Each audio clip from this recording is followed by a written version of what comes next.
السلام علیکم ورحمۃ اللہ وبرکاتہ۔ وعلیکم السلام ورحمۃ اللہ وبرکاتہ۔ تو ناظرین، آج ہم آئے ہیں حضرت مولانا ذکاء اللہ ثنا صاحب کے پاس۔ آج ہم ان سے کچھ مدرسے کے بارے میں اور علماء کی زندگی کے بارے میں بھی دریافت کریں گے۔ آپ لاسٹ تک ویڈیو کو بنے رہیں اور آپ ویڈیو کو شیئر بھی کریں، لائک بھی کریں۔ تو حضرت، سب سے پہلے ہم آپ سے کہنا یہ چاہیں گے کہ آپ اپنا تعارف کرا دیں، آپ کا تعلق آبائی وطن کہاں ہے اور ابھی فی الحال کہاں پہ ہے؟ میرا نام محمد ذکاء اللہ ثنا چشتی ہوا۔ میرا آبائی وطن بہار میں ایک ضلع ہے سیتا مڑھی، وہاں ایک بڑا قصبہ ہے جسے گاڑھا کے نام سے مشہور ہے۔ میں وہیں کا رہنے والا ہوں۔ میں تقریباً یہاں 1994 میں آیا، اس کے بعد سے کانپور اور اناؤ میں رہنا ہوا، اور ابھی پوری طریقے سے شکلا گنج کی سرزمین پر جو اناؤ ضلع میں ہے، لبے دریا پہ واقع ہے، جو کانپور سے بہت قریب ہے، وہیں قیام پذیر ہوں اور انشاءاللہ یہیں رہنے کا ارادہ ہے انشاءاللہ۔ حضرت، ایک سوال اور کرنا چاہیں گے، وہ سوال یہ ہے کہ آپ کا ایک مدرسہ بھی چلتا ہے، جی۔ تو مدرسے کی شروعات کیسے ہوئی تھی؟ تھوڑا اس پر روشنی ڈالیے۔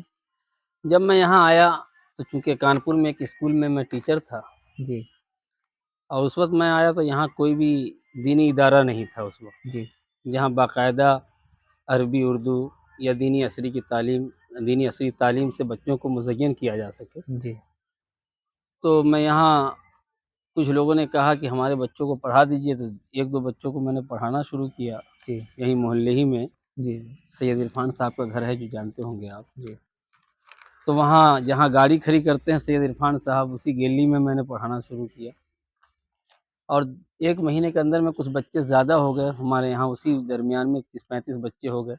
جی تو یہ محسوس ہوا کہ مدرسے کی شکل دی جائے، کیونکہ یہاں ضرورت بھی تھی، جی ضرورت تھی۔ اور اس وقت ضرورت میں نے محسوس کی، تو وہیں سے ابتدا ہوئی۔ پھر وہیں 3 کمرے کرائے پہ لیے گئے، اس کے بعد پھر مدرسے کی زمین حاصل کی گئی۔ آج کی ڈیٹ میں تقریباً یہ 9 مسجد اور مدرسہ کی زمین ملا کر کے 900 اسکوائر فٹ میں کیا بولتے ہیں، مدرسے کے پاس اپنی خود ذاتی زمین ہے، جس میں کسی کا لینا دینا نہیں ہے۔ اس میں مدرسہ جو کھڑا ہے وہ دیکھ رہے ہیں۔ جی جی اب اس کے بعد الحمدللہ چل بھی رہا ہے، بچے بھی قریب 300 سے زائد اس میں پڑھتے ہیں، بیرونی بچے کے بھی رہنے سہنے کا نظم ہے وہاں، تو اس طرح سے چل رہا ہے۔ اس کے بعد دھیرے سے میں کاروبار سے جڑ گیا۔ جی تو ظاہر سی بات ہے، جب آدمی کوئی ایک جگہ یہیں کام کر سکتا ہے، جی تو اس وقت تک میں وہاں تھا۔ بہت لوگوں نے افواہ ارادی کی مدرسہ چھوڑ دیا ہے، کوئی بنیاد لگاتا اس کو چھوڑتا نہیں ہے، چونکہ میرا مقصد تھا مدرسہ کے چالو کرنے کا خدمت خلق۔ جی جی اس وقت اکیلے چالو کیا تھا، آج کیا بولتے 12-13 لوگوں کا اسٹاف ہے، اور بحسن خوبی ہمارے یہاں کے پرنسپل صاحب قاری مصلح الدین صاحب اس کو انجام بھی دے رہے ہیں۔ اب یہ رہا کہ پہلے میں کاروبار سے نہیں جڑا ہوا تھا، تو میں وہاں سے تنخواہ بھی لیا کرتا تھا۔ جی اب چونکہ میں اس طرح سے وقت بھی نہیں دے پا رہا ہوں، تو سب حافظ مصلح الدین صاحب کے سپرد کر دیا، وہ سب دیکھ رہے ہیں۔ جہاں تک ہمیں ضرورت ہے، جب ہماری ضرورت پڑتی، میں مدرسے میں جاتا بھی ہوں، دیکھتا بھی ہوں، اور جو کچھ جہاں سے کچھ اگر امداد آتی بھی ہے تو وہ بھی وہاں پر پہنچاتا ہوں۔ اچھا حضرت، ایک چیز اور ہے، شروعات میں جیسے کہ ابھی آپ نے بتایا کہ کمرہ کرائے پر دیے ہوئے تھے اور مدرسہ چلا رہے تھے، تو شروعات میں آپ کوئی مثلا کہیں اور پڑھاتے بھی ہوں گے، ٹیوشن وغیرہ بھی پڑھاتے ہوں گے، تو مدرسہ بھی دیکھنا اور ٹیوشن وغیرہ بھی پڑھانا، اپنے اخراجات بھی پورا کرنا، یہ سب کیسے مینیج ہو جاتا تھا ایک ہی وقت میں؟ یہاں چونکہ میں نے اس وقت جو ہے جی مختص کر لیا تھا اپنے لیے مخصوص ٹائم، کہ صبح فجر بعد سے لے کر کے یعنی 7 بجے سے لے کے ہاف ٹائم مدرسہ میں پڑھاؤں گا۔ شروع میں جو ابتدائی دور میں جو چلا ہے، سال بھر جی 2 جی سال مدرسہ، تو ہاف ٹائم چلا ہے مدرسہ۔ اس کے بعد ٹیوشن کا مجاز رہا ہے، یہاں شام میں عموماً بچے اسکول جی جاتے ہیں، جی تو شام ہی میں جیسا، تو صبح میں شام میں ٹیوشن پڑھانے جاتا تھا۔ تو کچھ دن تو میں نے دوسرے ٹائم کیا، ظہر بعد بچے کو پڑھایا، پھر اس کا اسکول میں نے چھوڑ دیا، پھر باقاعدہ صبح کا ٹائم دے دیا۔ شام کا ٹائم میں نے ظہر بعد سے لے کر کے عشاء تک، رات کے 11 بجے رات تک میں نے ٹیوشن پڑھائے ہیں، اور اچھا، اس کو چلیے بھی میں نے ماشاء ایک اللہ۔ خدمت ہی سمجھ کر کے انجام دیا۔ جی، اللہ نے اسی محنت کو قبول کیا ہے، تو آج جی آپ کی ماشاء اللہ۔ مہربانی۔ جی فی الحال اس وقت آپ کیا کر رہے ہیں؟ ہمارا کاروبار ہے، اور زمینی کاروبار ہے، ज़मीन के ताल्लुक से, तो जी। प्लाटिंग वगैरह करते हैं, यही है हमारा कारोबार है। जी। एक चीज़ और वो ये है कि आप जितने भी इस लाइन से जुड़े हुए हैं, आलिम हाफ़िज़ हैं, उनको कुछ नसीहत करना चाहेंगे, कारोबार के एतबार से तो? देखिए, कारोबार हो, तिजारत है या कोई भी कारोबार है, वो भी एक सुन्नत अमल है जी, और कर सकता है आदमी, और करनी भी चाहिए, जी। क्योंकि आज जो तमाम तर ज़रूरियात लोगों के साथ है, हुँ, हकीकत मानों में ये अलमिया कहिए हम लोगों का, जैसा आपने कहा भी कि जी। इमामों का मैं खुद अभी भी इमामत करता हूँ, तो मुझे अच्छा, एहसास है। आप अभी भी इमामत जी, करते हैं? अल्हम्दुलिल्लाह आज भी सर्किट हाउस में मस्जिद है, मस्जिद गाज़ी खलीफा कैंट कानपुर। जी, तकरीबन 15 सालों से मैं नमाज़ पढ़ा रहा हूँ और इंशाअल्लाह पढ़ाता भी रहूँगा। तो जहाँ तक मेरा जो ताल्लुक़ है, तो मैंने हर जगह खिदमत खल्क़ की नीयत से अब सोचा है कि कहीं से कुछ लेना नहीं है, जी, तो मैं कर माशाअल्लाह रहा ये हूँ। एक अच्छी लेकिन बात है। भाई जो मुस्तकिल तौर पर कोई इमामत कर रहा है कहीं, या कोई मुदर्रिस मदरसे में पढ़ा रहा है, तो वहाँ पे ज़रूरियात उसकी है। उसको पूरा करना आज के दौर में 8,000 10,000 रुपए में कुछ होता कुछ नहीं है, होता नहीं, बात समझ रहे सही हैं? है। क्योंकि आज एजुकेशन के को ले लीजिए, एजुकेशन में भी बहुत ज़्यादा खर्चे हैं, अखराजात हैं। तो मस्जिद या मदरसे की तनख्वाह आज के दौर में इतना हो कि कम से कम इमाम आपका इमाम बन कर के रहे, यानी इधर-उधर भटके भटके ना, नहीं। ये बात सही है। और आज जो इमामत के लिए मस्जिदें खाली रहती है, मदरसे में टीचरों की कमी रहती है, तो कुछ हद तक यानी ये भी है कि जो अखराजात बढ़ते जा रहे हैं, तो उलमा तो इतने फ़ारिग होते हैं, हुफ़्फ़ाज़ तो जी, इतने फ़ारिग जी, होते हैं, लेकिन इमाम क्यों नहीं मिल रहे हैं? उसकी वजह भी यही है कि वो कारोबार से जुड़ जाते हैं, क्योंकि उनके कारोबार साथ से जुड़ तमाम जाते हैं। ज़रूरियात है। अभी लॉकडाउन ही को ले लीजिए, जी, लॉकडाउन ये में। इसके बारे में इंशाअल्लाह आगे बात करते हैं। एक सवाल और है, वो सवाल ये है कि जब आप ट्यूशन पढ़ाते थे, तो कभी कोई ऐसी बात ट्यूशन में देखी जो अजीब लगी हो, अच्छी ना लगी हो? चूँकि क्योंकि ट्यूशन हम भी पढ़ाते तो बारहा ऐसा होता है कि ट्यूशन पढ़ाने के लिए गए, तो कभी-कभार ऐसा भी होता है कि इंग्लिश वाले टीचर पढ़ा रहे हैं, तो आपको कह देंगे भाई वो इंग्लिश वाले टीचर पढ़ा रहे हैं 10-15 मिनट इंतज़ार कर लीजिए। और इत्तेफ़ाक से कभी ऐसा भी होता है कि जैसे कि हम अरबी पढ़ा रहे हो, इंग्लिश वाले टीचर आ जाए तो फिर यही कहते हैं कि हाफ़िज़ आज छुट्टी कर दीजिए, इंग्लिश वाले टीचर पढ़ा रहे हैं। आखिर ऐसा क्यों होता है? या आपके साथ कभी ऐसा हुआ? नहीं, हमारे साथ ऐसा नहीं हुआ है अभी तक, क्योंकि जी, मैं जहाँ भी गया तो वो टाइम ऐसा रहता था कि उस वक़्त यानी टीचर इंग्लिश वाले आते नहीं थे।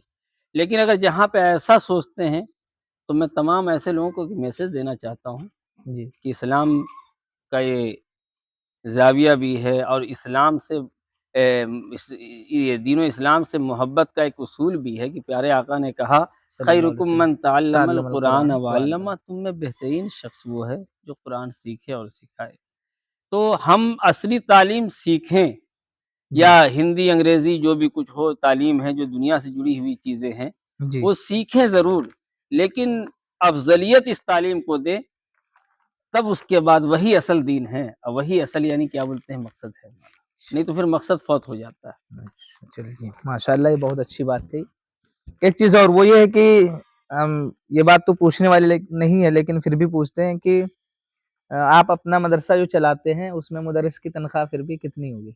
हमारे यहाँ मुदर्रिस की तनख्वाह ठीक-ठाक है माशाअल्लाह, जो भी हो, चलिए, ज़्यादातर यानी सबकी 15 के ऊपर ही है चलिए गालिबन, माशाअल्लाह। जितने टीचर हैं, और आप तो करीब में रहते हैं, जी, आपको भी मालूम होगा। जी। नहीं हमें इस बारे में नहीं हाँ, मालूम। हाँ। चलिए अच्छा। एक सवाल और वो ये है कि मस्जिद वाले अक्सर जितने भी मुतवल्ली होते हैं, वो इस लाइन से अक्सर लोग जुड़े नहीं होते। बहुत कम लोग ऐसे होते हैं जो आलिम भी हो या हाफ़िज़ भी हो और वो मस्जिद के मुतवल्ली भी, बहुत कम ऐसा होता है। क्योंकि अक्सर मुतवल्ली जो होते हैं वो साहिब सरवत होते हैं और आलिम हाफ़िज़ों में ये सब कम पाया जाता है। तो मुतवल्ली लोग तो कम तनख्वाह देते हैं मस्जिद की, ये बात पूरी दुनिया पर आया है। लेकिन मदरसे के जो मोहतमिम होते हैं, वो अक्सर या तो आलिम होते हैं या हाफ़िज़ होते हैं, बहुत कम कहीं-कहीं ऐसा होता है कि वो कुछ भी ना हो, इस लाइन से ना जुड़े हो। फिर भी वहाँ पर मुदर्रिसों की तनख्वाह क्यों कम होती है?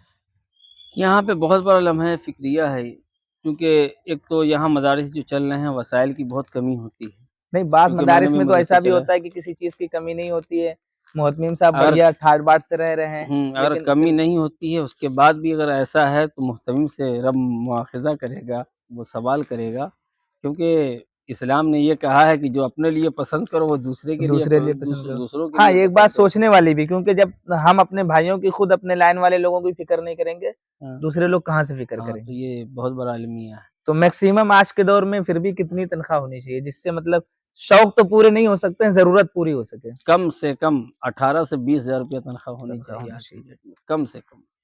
बल्कि हम तो कहते हैं कि हर मस्जिद के की आवाम से या मस्जिद के मुसल्लियान से गुजारिश करेंगे कि आप जहाँ तक जो तनख्वाहें मिलती है उससे मतलब नहीं, अगर चलिए आप मान लिया 10,000 रुपया तनख्वाह देते हैं, जी तो मुसल्लियान जो हैं, जो आपके मुक्तदी हैं, जिस इमाम की इक़्तिदा में नमाज़ पढ़ते हैं, उस चीज़ को यानी अपने अंदर ये ज़हन में बसा लें कि एक इमाम 10,000 रुपये में क्या कर सकता है, यानी कैसे वो अपने बच्चों की किफ़ालत कर सकता है, कैसे अपनी ज़रूरियात को पूरी कर सकता है।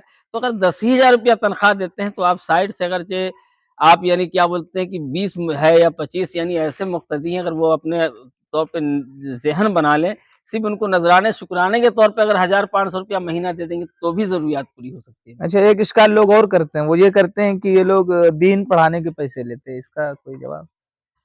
इसका भई देखिए, जहाँ तक इमामत का मामला है, जी, तो इसको हमारे उलमा ने जायज़ भी करार दिया है और फिर पूरा वक़्त आपके साथ कोई दे रहा है, तो इस चीज़ को बहुत ख़्याल रखना पड़ेगा, जो जायज़ है, दीन पढ़ाने का पैसा थोड़ी ना लिया जा रहा है। अच्छा इसमें एक लोग बहुत अच्छी बात कह रहे थे। वो ये कह रहे थे कि हज भी लोगों पर फ़र्ज़ है, हज के जो अरकान होते हैं फ़र्ज़ है और इसी तरीके से हज के साथ-साथ खतना करना ये भी एक सुन्नत अमल है, एक अमल है और सवाब की चीज़ है। इसी तरीके से क्या बोलते हैं कफ़न सिलना या कफ़न देना लोगों को, ये सारे सवाब के काम हैं। और हुँ, इसी तरीके से कुरान शरीफ जैसे दुकान पे लोग बेचते हैं, दीनी किताबें बेचते हैं, तो किताबें बाँटना, शाया करना, बेचना लोगों को देना ये भी एक सवाब का काम है। लेकिन वहाँ पैसे लेते हो, वहाँ पर लोग उँगली नहीं उठाते, यहाँ क्यों उठाते हैं? ये आवाम की बेहिसी है कि जहाँ पे कुछ-कुछ जगहों पे अपनी उँगली उठाते हैं, ये बहुत बड़ा गुनाह का काम है।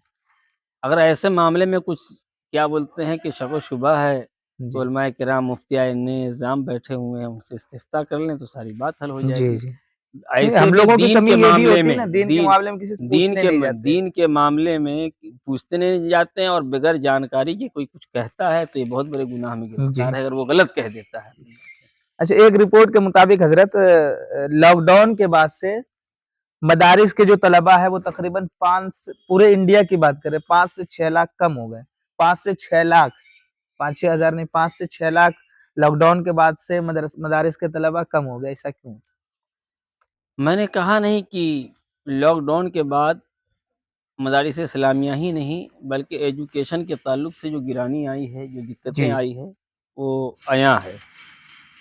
क्योंकि मदारिस का तो हाल है ही, जो प्राइवेट स्कूल्स वगैरह भी हैं, जो ज़्यादातर कुछ को छोड़ कर के, जहाँ तनख्वाहें नहीं होती है, मुदर्रिसीन नहीं होते हैं। अब जब ज़ाहिर-सी बात है कि एक यानी इमाम परेशान रहता है आपके मोहल्ले का, तो अवाम देख कर के कहाँ उसे यानी हम यहाँ तो हम यूपी के हालात में बता रहा हूँ कि जैसा मैंने सुना कई जगहों पे तजर्बा, जी, जी, यानी और सब जगह बिहार वगैरह तो फिर भी गनीमत है। जी। यूपी में मैंने देखा कि अगरचे कोई लड़का हाफ़िज़ कुरान बन जाता है या आलिम दीन हो जाता है, रिश्ता उसको ढूँढने में बड़ी मुश्किल बड़ी होती है, मुश्किल होती है, इतनी जी। बड़ी जेहालत है। इतनी बड़ी जहालत क्योंकि आज के दौर में रिश्ता की भी तलाश होती है, शरीयत की रोशनी में नहीं होती है, नहीं दुनिया होती की है, रोशनी में दुनिया की की जाती रोशनी है, में समझ होती है रहे हैं? बात। तो इन सब चीज़ों का कई तरह से यानी दिक्कतें हैं और लॉकडाउन का जो क्या बोलते हैं दिक्कतें आई, उसमें तो बड़ा फ़र्क भी रहा, एजुकेशन पे भी न फ़र्क रहा। नहीं, कहीं-कहीं ऐसा नहीं लगता है कि अब लोग दीनी तालीम मुस्तकिल दीनी तालीम पढ़ाना नहीं चाहते? कहे नहीं कि ये इस्लाम से दूरी जो होती जा रही है आज के दौर में, इसके ये सबसे बड़ा असबाब यही है, इसका सबब यही है। अच्छा, अगर इस लाइन में दोबारा इस पटरी पर आना हो तो उसके लिए? इस पर? देखिए, हम आप यानी उलमाए किराम की जमात से आते हैं, हुफ़ाज़ जी, किराम की जी, जमात से आते हैं और इस्लाम तो यही सिखाता है, मैंने कहा कि सबसे पहले दुनिया के हर काम को करो, जी, लेकिन जो आपके ऊपर फ़राइज़ हैं, वाजिबात हैं, जो इस्लामी क़वानीन हैं, पहले उस पर अमल करो। जी, उसके बाद यानी तरक्की र आज हमने दुनिया को सब कुछ समझ लिया है, बल्कि जिस दिन हमारे अंदर ये तासुर पर यानी हमारे दिल में ये चीज़ पैवस्त हो जाएगी, ये अक़ीदा पैवस्त हो जाएगा कि वल्लाहु खैरुर राज़िक़ीन, रिज़्क़ का देने वाला अल्लाह है।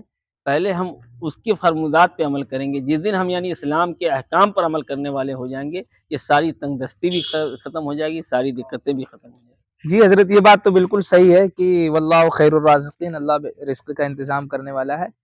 تو لیکن اس کے ساتھ ساتھ صرف رزق ہی نہیں، تمام چیزیں آتی ہے جو ضرورت میں سے ہوتی ہے، بعض مرتبہ شوق میں بھی ہوتا ہے. تو ان تمام چیزوں کے ہمیں نہیں لگتا ہے کہ ان تمام چیزوں کے پورے نہ ہونے کی وجہ سے، یا پھر علماء اور حفاظ کے تنخواہ کم ہونے کی وجہ سے لوگوں نے یا ان کے والدین نے ان سے اس لائن میں لانا چھوڑ دیا انہیں. کیونکہ ہم نے جو تجربہ کیا وہ یہی تھا کہ زیادہ تر مدارس میں جو طلباء تھے وہ اکثریت یا تو بہار یا بنگال کے تھے، اور وہاں پر لوگوں کو جیسا کہ سبھی لوگ جانتے ہیں بہار میں کام وغیرہ کم ملتا ہے. ابھی بھی یہی حال ہے. ہم لوگ کے جو بھائی وغیرہ ہے یا پھر تمام رشتہ دار لوگ ہیں دلی ممبئی کمانے جاتے ہیں، تو لوگوں کو مدرسے بھیج دیا کرتے تھے کہ وہاں کم سے کم پیسہ نہیں لگتا ہے، پڑ جائے گا. اب وہاں پہ بھی اسباب ہو گئے، انہوں نے بھی اس سے کنارہ کرنا شروع کر دیا. جی یہ سب چیزیں ہیں. باقی یعنی جہاں تک جو آپ نے کہا بہار یا بنگال، جی خیر ایجوکیشن ہے، جاتے تھے، لیکن اب وہاں بھی بہار بنگال بھی کافی ترقی کر گیا ہے. جی ایجوکیشن کے بڑے بڑے ادارے اور بڑے بڑے مدارس کھل گئے ہیں، اس لیے بھی کم ہو گیا ہے. جی دوسری چیز، لاک ڈاؤن کے بعد بڑے اثرات پڑے ہیں، بہت بچے پھنسے ہیں، بہت ساری دقتیں ہوئی، تو لوگوں نے مقامی طور پہ بھی بچوں کو اپنا پڑھانا شروع کر جی دیا جی کہ جی جہاں کا ہے وہیں پڑھے. جی یہ تو بہت اچھی بات کہی کھل کر آیا. تو یہ مقصد ہے. لیکن کہیں نہیں کہ اسلام سے جتنی دوری ہماری ہوگی اتنی ہی دینی تعلیم سے دوری ہوگی. تو اسلام کا جو اصول ہے، احکام، جو زاویہ ہے، اس پر عمل کرنے کی ضرورت ہے، اور اخلاص کے ساتھ، خلوص کے ساتھ عمل کرنے کی ضرورت ہے. میں یہ نہیں کہتا کہ آپ اپنے بچوں کو ڈاکٹر نہ بناؤ، میں اپنے بچے یہ نہیں کہتا میں اپنے بچوں کو آپ انجینئر نہ بناؤ، سب بناؤ. لیکن جو اسلام نے ایک جو زاویہ دیا ہے، طلب العلم فریضۃ علی کل مسلم و مسلمہ، اس پر عمل کرتے ہوئے. جی اچھا چلیے. اچھا، نیت کا بھی دار و مدار ہے. نیت کا بھی دار و مدار. آج ہم یعنی کیا بولتے ہیں کہ حافظ قرآن بناتے ہیں، تو یہ نیت رہے کہ ہماری دین و دنیا دونوں سنور جائے گی، بالخصوص یعنی آخرت میں اس کا اجر ملے گا. لیکن جس طرح بچوں کو ڈاکٹر بنائے، انجینئر بنائے، تو اس میں بھی کیونکہ پیارے آقا نے کسی علم کو خراب نہیں کہا، سمجھ رہے ہیں، اور بس اتنا کہا ہے کہ ہمیشہ علم نافع کی دعا کیا، سمجھ رہے ہیں، علم باطلہ سے دور رہا کرو، سمجھ رہے ہیں. تو ہمیشہ تو علم نافع اس وقت علم نافع ہوگا کہ اگر ہم ڈاکٹر بنائیں گے بچوں کو تاکہ لوگوں کا جیب کاٹے گا، یا انجینئر بنائیں گے کہ لوگوں کو کمانے کے لیے، تو نیت، انما الاعمال بالنیات. اگر ہمارا بچہ ڈاکٹر بھی بنے تو قوم کی خدمت کرنے والا بنے، یہ نیت ہونی چاہیے. ہمارا لڑکا انجینئر بھی بنے تو ہم جس ملک میں رہتے ہیں اس ملک کے ہندوستان کا نام کرنے والا ہو، اور یعنی کسی کو بیجا ستانے والا نہ ہو، یعنی اپنی ذات سے اگر کسی کو فائدہ پہنچ رہا تو پہنچانے والا. نیت کی کمی. جی اچھا، ایک چیز اور وہ یہ ہے کہ مدارس کے لائن سے وہ یہ ہے کہ اتنے لوگ سال میں فارغ ہوتے ہیں مدارس سے، پھر بھی بعض جگہوں پر امام کی یا پھر مدرس کی کمی کیوں ہوتی ہے؟ لوگ اس لائن میں آنا نہیں چاہتے. میں نے کہا نہیں کہ یہ بہت بڑا المیہ ہے ہماری قوم کا، سمجھ رہے ہیں، یا کہیے کہ جو ذمہ دار حضرات ہیں ان کا بھی، جی کہ ہم اپنے ذہن میں یہ بسا لیں کہ آج کے دور میں کتنا ایک آدمی خود کفیل یعنی ہونے کے لیے کتنی ضرورت پڑ سکتی ہے اس کی، جو اپنے بچوں کی کفالت. سب سے بڑی مدرسوں میں کم تنخواہ ہیں اور مسجدوں کی کم تنخواہ ہیں، یہ سب سے بڑی وجہ ہے، کیونکہ آج کی ضروریات بہت زیادہ ہے، سمجھ رہے ہیں. جی تو اور ضروریات کے تحت تنخواہ متعین ہوگی، اپنے امام کا خود یعنی مقتدی خیال کرنے لگیں گے تو اسی دن یہ ساری دقتیں حل ہو جائیں. شکریہ، جزاک اللہ آپ کا، آپ نے وقت دیا، بہت بہت شکریہ.